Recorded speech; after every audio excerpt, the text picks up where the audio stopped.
of Ryan Fruger. Have you heard of Ryan Fruger interview?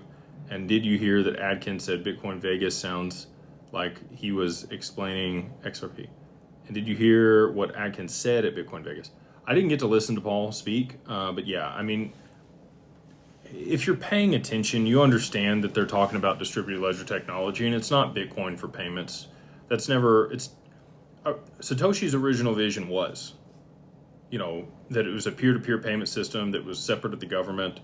But I think, Rip Mickle actually pointed this out the other day, that I think Satoshi's vision would have had to evolve over time. And I think it did. I think Arthur Brito is much more involved with both Bitcoin and XRP than people think. I've never met Arthur.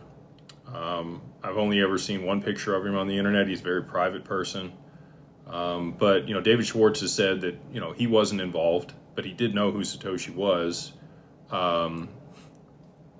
They've worked together a lot, in my opinion. But yeah, Ryan Fruger back in Canada in 2004. There's been a lot of things that have gone on with the NSA and the CIA and other government agencies that I think have been working on this for a long time. And Bitcoin, I think it served a lot of different purposes and will continue to serve a few purposes. I'm still thinking that over the long term, I think Bitcoin will be wrapped on other networks, but I think a lot of the infrastructure that's been used to mine Bitcoin is going to be rehypothecated for large amounts of compute for AI. The ASICs that are used currently in that infrastructure would have to be replaced with something else.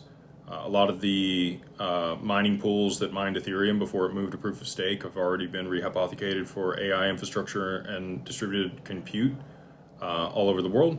And I think if you wanted distributed compute at scale and you needed a way to incentivize people to build that out, Bitcoin has been a fantastic catalyst for that. I mean, you build right next to substations. It's pushed people to generate additional power. There's a lot of things there. So I think there were multiple objectives accomplished with Bitcoin, and like the Strait of Hormuz and many other things.